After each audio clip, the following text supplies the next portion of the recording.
report as necessary to Council. It is worth noting the principal functions of the HR Committee are to determine, monitor, review and amend staffing policy practices to secure the best use and development of Council's staff, including the power to deal with all matters relating to staff terms and conditions. Today's meeting will be run using the webcast system via Microsoft Teams. Committee members and key officers are physically present in the Luttrell Room here in County Hall. Other elected members and members, public and officers may physically or remotely join the meeting to speak on any specific agenda item, just to observe.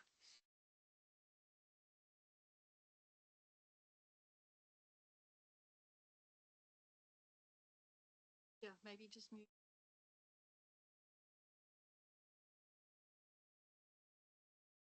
Is that any better?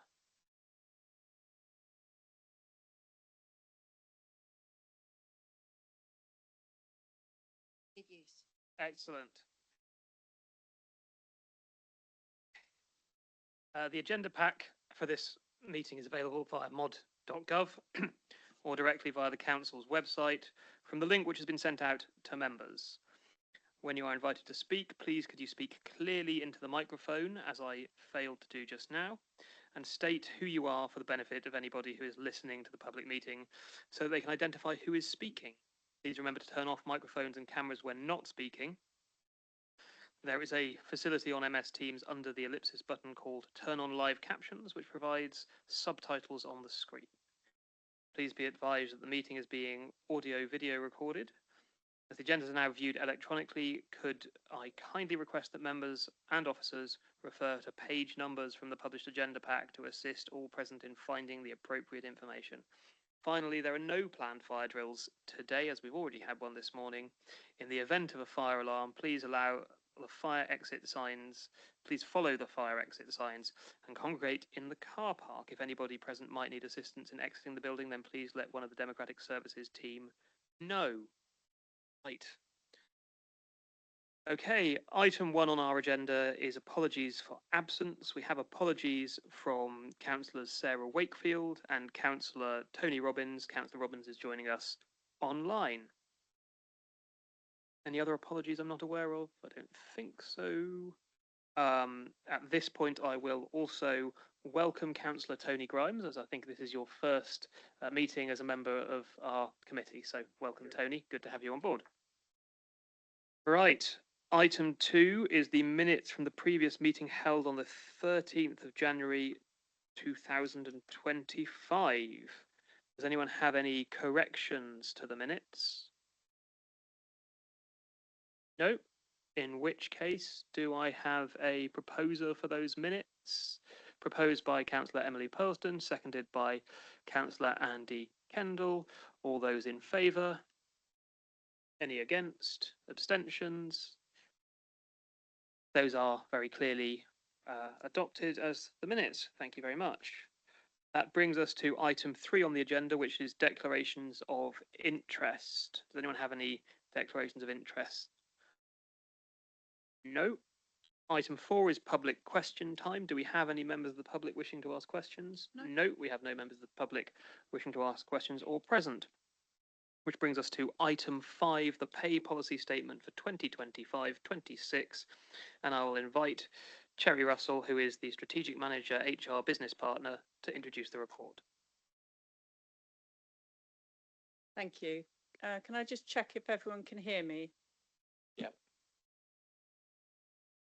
Line?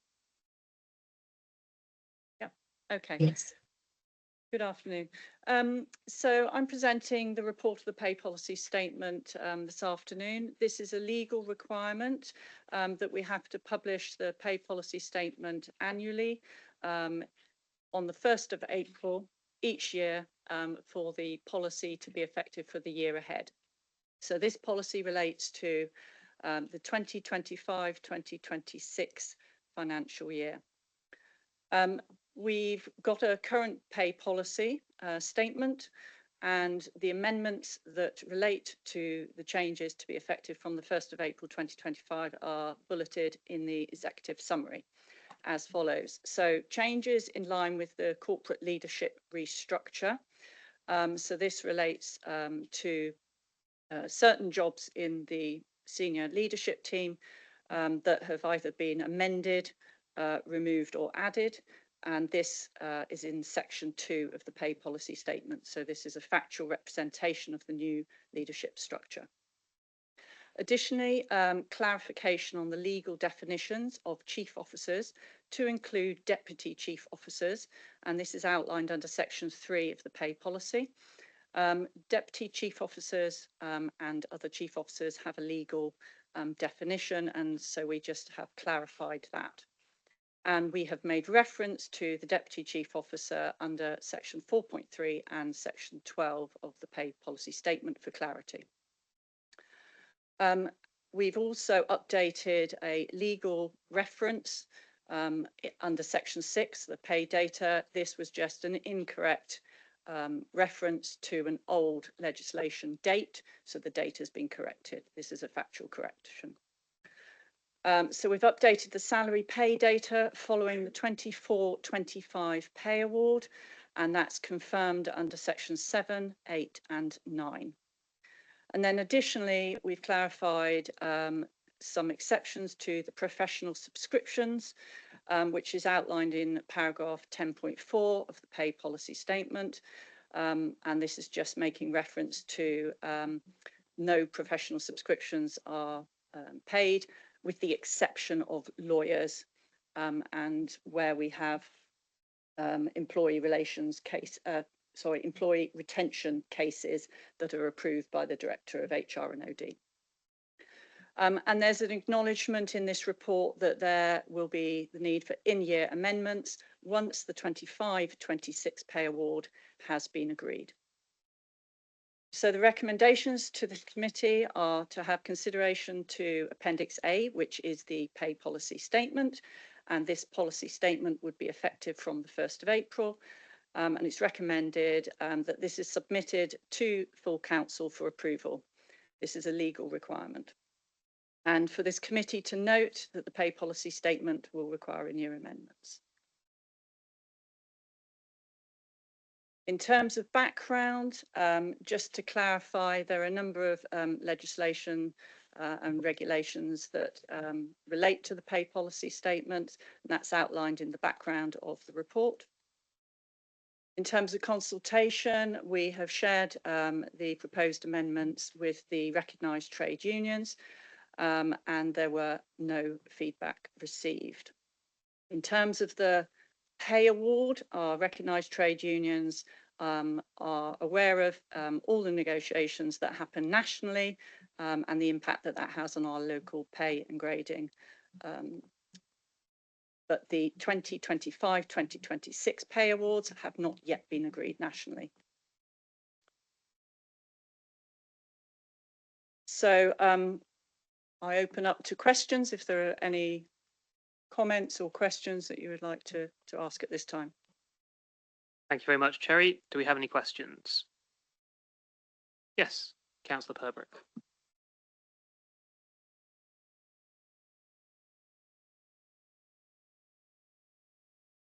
No. Is that working? Yeah, got 2 red lights on, that's unusual. So hopefully these are quite brief questions. Sorry, just to clarify, the date that you were talking about that was changed, was that the reference to the 1st of April 2024, when it should have been 2025 in section 7? Just so I can tick one of them off the list. On page 16, section 7 is... So there are a lot of date changes. So where this policy was last year's policy, where we have got reference to 24-25, we've amended that to 25-26 where relevant. But as far as the pay award is concerned, last year's policy, again, like this one, our pay award is a little bit behind where we need to be. So yeah, the reference under paragraph 7 refers to the pay award, which was effective from April 2024, because the 25-26 pay award has not been agreed on yet. Thank you. Right, I'll go back to the start now then. So my first question is on the reasons for proposals and the fact that we're taking this as a proposal to full council. And my understanding is we're going to be undergoing a pay review and grade structure during the course of the year, which might then affect this policy. I'm just wondering whether, because I'm sure not all colleagues are familiar with the fact that's going on, whether our recommendations to full council should be clear that this is likely to be changed during the year, which is something that is different to normal years because we wouldn't normally be having a pay grade and structure review. So the in-year review is in relation, we know we will need to do this in relation to the nationally agreed pay award. So the nationally agreed pay award for 25-26 has not yet been agreed. So if that happens before January next year, we will need to amend the pay policy in relation to that, and that will just be a factual amendment. What you're referring to is a pay and grading review, which my understanding is that's being scoped out at the moment as a piece of work. If we have any resolution on that before the end of this financial year, that may well impact this pay policy and would require amendments for that. But I defer to Dawn Bettridge, if she can hear us online, whether we think that there would be any amendments needed in this year for the pay and grading review. Dawn? Through you, Chair. Thank you. Dawn Bettridge, Interim Service Director for Workforce. The reason we haven't made any comment about the pay and grading review in this paper is that the pay and grading programme is going to last for a minimum of 18 months before we get anywhere near implementing it. So I don't foresee any changes to this annual pay statement as a result of the pay and grading review. It's likely to be in the year after. But if you would like a particular comment about it added into the paper, we can do that, but I don't think it's necessary.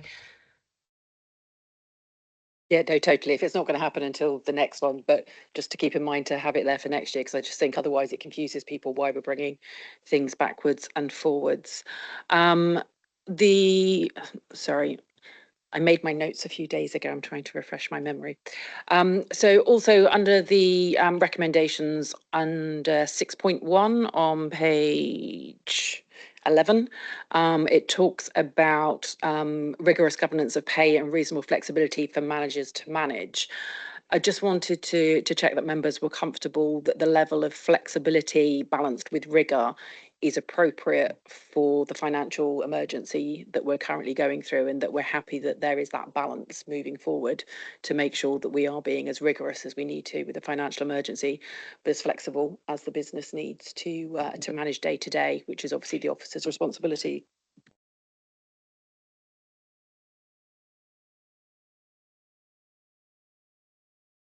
Does anyone have any comments on that? Was that really a question for officers or members, Faye?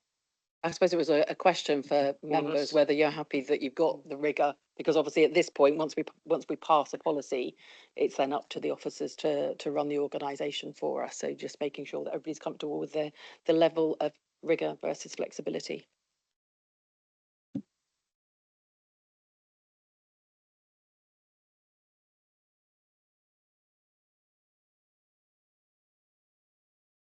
Councillor Oakes?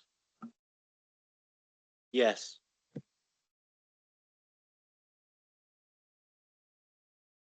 Was that just the answer? Was yes, that you're confident that we have sufficient simultaneously rigour and flexibility? Does anyone else have any comments on this? Dawn? Thank you, Chair. Yeah, just to add some assurance, as we go into the new financial year, we are obviously updating our SAP HR system at the moment, and we'll be providing regular reports through to the executive and to members generally, but definitely through the executive leadership team regarding our pay bill control. So we will have a very robust establishment control in place from the 1st of April, and we will be able to provide regular reports on the performance against how directors are managing their pay bill budgets over the next 12 months. So I'm confident that that will remain a very rigorously controlled review, and we will also continue in parallel to that, continue monitoring our spend on agency workers and interims and consultants, which makes up the total pay bill. Thank you very much, Dawn. And yes, Dawn and I were discussing earlier today how we can make sure we're properly monitoring that and making sure it's under control. So I would agree with Councillor Oak's comment of yes. Anything else, Faye? Thank you, Chair. I just think it's really important. This is a public meeting. We're putting through a policy, and the public need to know that we're being responsible. We're putting up council taxes. We're having a financial emergency. We're doing all these things. I think it's really important that we just make the statement that we are being rigorous with people's money. So my final two questions are more factual and much shorter. So on section 5, the pay principles, we refer to similar size councils of a similar size within the labour market. Just obviously bearing in mind the size change of the council, is this talking about similar size in terms of spend or similar size in terms of staffing? Just trying to get an idea of whether we're measuring ourselves against organisations as big as us or as heavily or less heavily spending as us. So this relates to where we might have kind of market factors, I suppose, where we're comparing our salaries with the market. So in particular for chief officer pay, which is established by this committee, as opposed to we don't necessarily follow the national negotiated pay for chief officers or deputy chief officers. It is under the Constitution, this committee is the pay body for chief officers. And when you are reviewing chief officer pay, market data is gathered. So I can't comment what has happened in the past, but it would be up to this committee to decide whether the market data that is presented and the decisions you come to around chief officer and deputy chief officer pay, it would be up to you to decide whether that market data is relevant or not. So it may be based on size, it may be based on pay bill, but I can't comment on what's happened in the past, I'm afraid. Thank you, Cherry. First say, whilst we don't automatically follow what is nationally negotiated, we do in reality follow what is nationally negotiated, just so everyone's aware. We're not actually in the process of deviating from that at the moment. I don't know if anyone else can shed any light on the councils which are our comparators for these purposes and how those are drawn. If no one's got an answer, Alan? Thank you, Chair. So in terms of the comparable councils, they tend to be based upon those that are previously county councils of a similar size, because the data set with local government associations still isn't updated. We'd expect that to be about 2 or 3 years. But we also compare in terms of similar councils, namely in family group, particularly councils like Buckinghamshire, for example, but also looking at Dorset and Wiltshire as well for comparable pay levels. They're the sorts of family group that we look at. The minute we have our new data set, we'll have our new family group, and then we can compare against as well. Cumbria has always been a realistic benchmark for us as well as part of that process. I think the purpose of the pay policy statement is at which point, as Cherry's outlined, every time we bring something through, we will bring that comparable data along with the data set that we're drawing upon. Fingers crossed we get the LGA data at the end of this financial year. That means we've then got a comparable, we're then part of that family group. Thank you, Chair. That was what I wanted to check, because I know what we used to compare against and I didn't know if it's changed. So obviously something coming forward. And then my final question, you'll be pleased to know, is on section 8 around the pay multiples. We talk about the ratio of pay between the council's medium earner and the chief executive. Based on salaries at the end of November, bearing in mind there will be a number of positions removed from this council at various stages within the pay spine, will that number be updated with any other updates to this policy when the pay award is set, or will we wait until next year to know what that median movement has been and how it's affected by the restructure? Thank you. Excellent question. Obviously, we have recognise the need for in-year changes. Can Sherry shed some more light on that? Yeah, so if when the pay award is agreed, this ratio would have to be updated. So along with the other relevant references to pay, so section 7 would be updated as well. So again, it's going to depend on the timing of the pay award, but that would be the reason for an in-year update. When we get the pay award, we would update section 7, section 8, and any other section that relates to pay. Sorry, it was more specifically around, obviously, we've got a number of redundancies that will be come into being from the 1st of April or a little while after Yeah. that, which will change the median salary point. So I'm just wondering if that gets updated or whether any update is only reflected by the pay award, and in which case we'll only get that true ratio at this point next year when we're looking at the policy again. So will the change in median related to not the pay award, but the change in the number of people working for the organisation change in year or next year? Sorry, I should have been clearer. Yeah, to some extent, that's the decision of the committee, isn't it? So I think it depends what the committee wants to do in terms of what triggers an in-year amendment. Legally, we only have to do this once a year. If you would like us to do an amendment on that one item, then that would be something that the committee could put forward as a recommendation. But it might be preferable to wait for the pay award.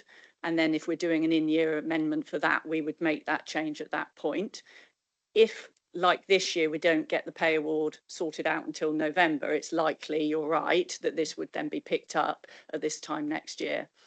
So I think that's open for the committee to make a decision on.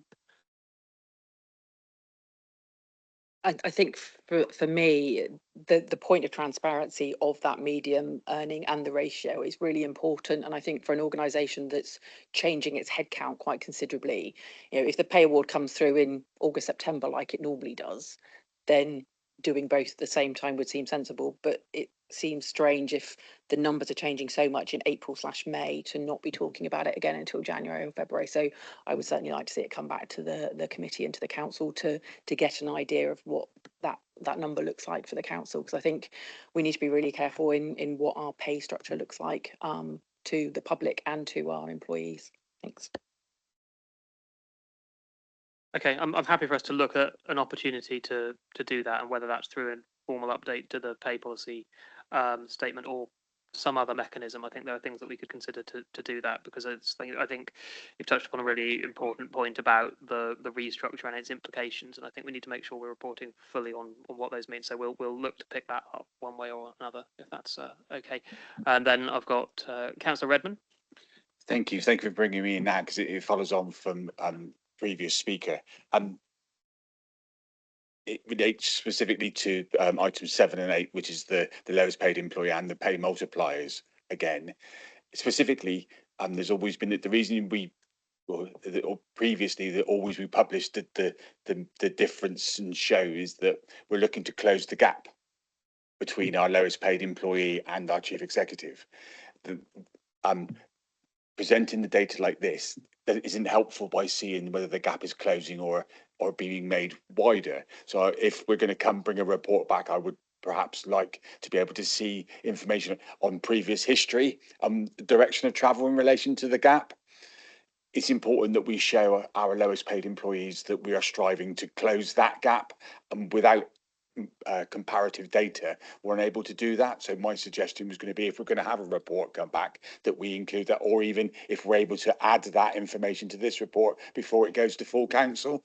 It's an important bit of information, and I think obviously changing from, as we have, from 5 councils down to 1, that's going to make a difference. As Councillor Purbrick has also indicated, the reduction in the number of staff as well was going to have an impact on all of this, and it would be nice to see a direction of travel, Chair, if possible. Thank you. Now, David, you had your hand up. Is it about this specific point? Because I think Liz wants to come in on this, in which case I'll take her to cover off this, and then we'll move on to something else. Thanks. Councillor Leyshon. I think this is a really interesting debate, actually, but I just want to make the point that in bringing 5 councils together with now 1 chief executive instead of 5, I would suggest that the chief executive's job has changed far more than other jobs in this organisation, where some people are likely doing a very similar job to the job they did under their predecessor council. So I do think it's a really interesting debate. I think there are lots of things that could be looked at usefully, but I can see from the difference in looking at the big unitary councils in this country and district councils as was and still are, I think that we could open ourselves up to something that could look to some degree unfair, because this chief executive post that we're looking at now is, in my view, a very different job than the previous chief executives in councils before. So where we might possibly look at previous multipliers, I understand the interest in that, but I would say that is in a similar position to when we keep looking back at previous council tax and other things, where you kind of get so far along the line and then it stops and you have to go down to another line. So I'm just pleading a note of caution on this, please. Thank you, Liz. I'm going to go to Councillor Redmond and then Councillor Purbrick. And I support the comments, and I recognise exactly what you're saying. So perhaps we may need to have two tables, because one would suggest potentially there's an opportunity to show that we're getting more buck for what we're paying in relation to previous. So the 5 councils might be one separate bit, but going forward with the unitary council position may help show that. So next year we can show potentially that the gap is closing. So it might be, I'm happy to take guidance on which is the best. I recognise it could be opening a can of worms, is what I'm saying. And so I'm happy to relent. But however, it would be nice to have a comparison of some sort. Thank you. I mean, I wasn't looking at the comparison. I was looking to see something change in year, but I do think, you know, this council is coming into its 3rd year in a couple of weeks' time.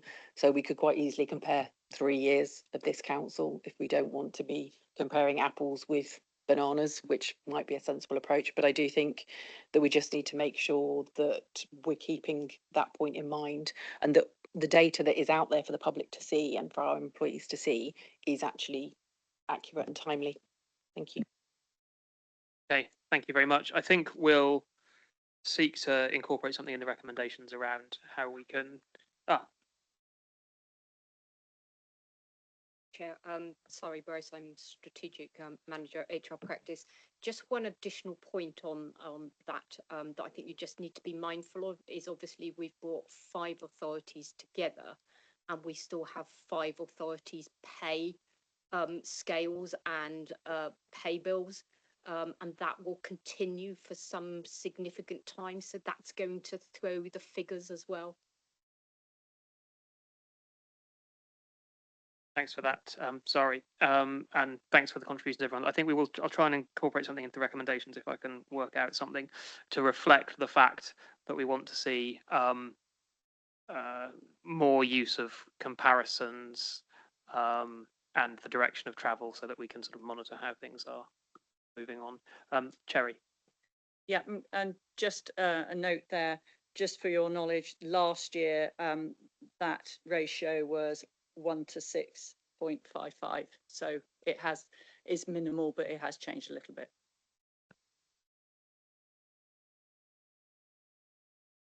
Okay, thank you all very much. Now patiently waiting on the other side of the room, Councillor Fothergill. Thank you very much indeed. So my questions relate to section 10. And there's a series of questions, if you can. They mainly are for clarification, really. So the first one is on 10.3 election payments. No additional payments are made by the council for election duties. Let's check what that means. Does that mean that an employee that mans a polling station receives no further pay? Or is it more subtle than that? What does that actually mean? I will Whilst I'm waiting for someone to give me a definitive answer, I think it specifically relates to chief officers rather than anyone working on elections. So then so it only relates to them. So then we come to professional subscriptions. The council does not pay fees and subscriptions to the chief executive, CLT officers and other employees to professional qualification bodies.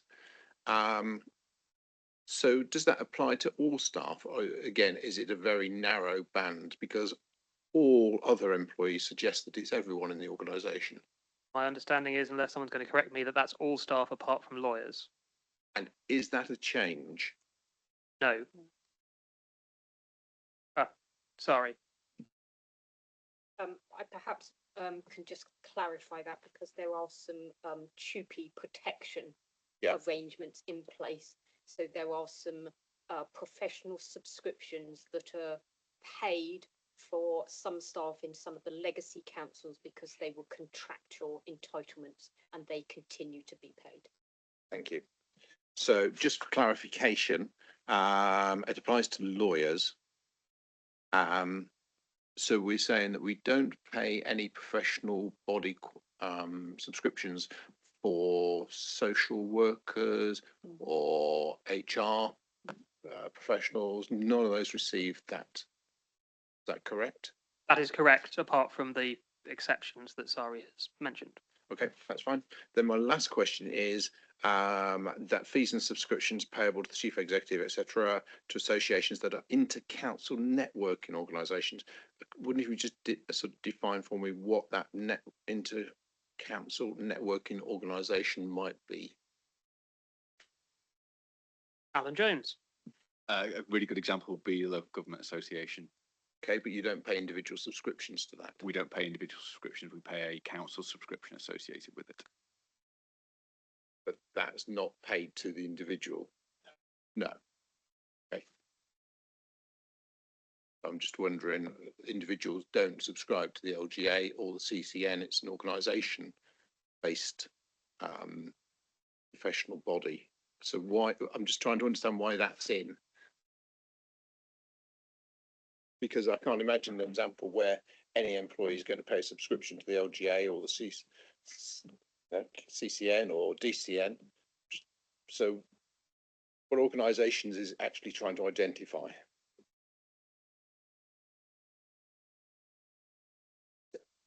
So my understanding is that the pay policy requirements define salary in a particular way, and payment towards subscriptions is sort of embodied in that wider definition that this pay policy has to comment on.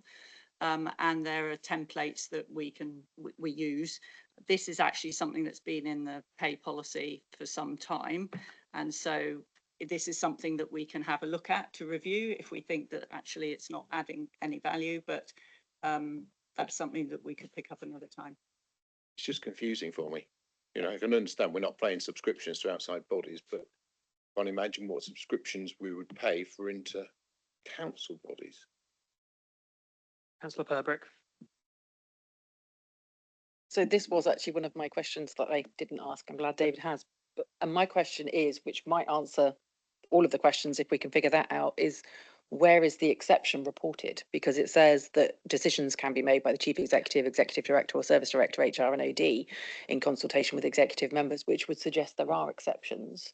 And if there are exceptions, that would suggest they should be reported. So where is that reported? And in answer to what David's asking about, maybe it's like the Association of Directors of Adult Social Care or Children's Care, and Paula used to be an association as well. No, not that. So it's no. Well, in which case, I don't know, but wherever it's reported should hopefully give us the answer. But my question is, where is it reported, please? So in terms of professional subscriptions, there is a separate policy which talks about lawyers are the only professional subscription that the council pays at the moment. The other exceptions would be related to TUPE protection, which Sari's talked about. But other than that, I'm not aware of where it might be stated. Councillor Purbrick. Just if we've got a policy that says there can be exceptions, we should probably have the policy to say where those exceptions would be reported, even if we think there aren't any at the moment. There is a policy in place to say there can be some, and we wouldn't know about them if we don't know where they're reported. So maybe an extra line in there to say, if exceptions are allowed, this is where you would find out about them. Yeah, I mean, I think that probably needs to be in the relevant, not this policy, but in the other policy that it, well, I think we're slightly challenged that we're not quite sure why this paragraph is in here. But until we take it out and find out that there's going to be, oh, Dawn. Thank you, Chair. I would recommend that we remove that second bullet point, just from the feedback from officers and members around the room. This pay policy statement it's kind of rewritten every 12 months, and there is a real danger that this is just a legacy paragraph that's been in there for a very long time, probably prior to when Somerset Council actually existed. I don't know of any fees and subscriptions distinct from subscriptions to professional bodies that would be refundable to members of the executive leadership team or the chief executive. So I personally don't see any value in that paragraph remaining in there. I think there is a risk that that just might be a bit of a catch-all for something that it was not intended to be. So, but we're happy to take that away, Chair, if you prefer. No, I'm happy for us to take it out unless either the HR director or the monitoring officer tell me it has to be in there, and they don't. So unless anyone objects, we'll take that out. Councillor Redmond. I would just, I support the comment previously, but it's the bit about we don't pay any that I was going to bring up now in particular. We've just been through a process where we brought 5 big organisations into one massive organisation, and there are potential thoughts that are running through my head at the moment from things that I'm based. So we've brought a large number of registered nurses into the organisation through our public health. We've got midwives, we've got facilities managers, we've got engineers, we've got project managers, which all have their own little niche bits, and some that are membership organisations and some aren't. So my suggestion was, perhaps, would it be worth having a sift to see if there's anything out there that we aren't aware of? I recognise Surrey's point about legacies, because I remember there were some councils that did pay things and some that aren't, but just as a separate point or a separate bit on top of this learning opportunity here, is that we perhaps have a good sift and see whether there are anything that we aren't aware of. Yep, we can absolutely take that away as a bit of work. Cherry. And I think the other thing I'd like to do is to go away and just check the Localism Act to see the definition of what we actually have to comment on in this policy, because it might be it's in there because we have to state yay or nay in terms of the payments. And I'm afraid I don't know that off the top of my head. So potentially that could be something that we could look at as an in-year change if we needed to do that going forward. Okay, thank you.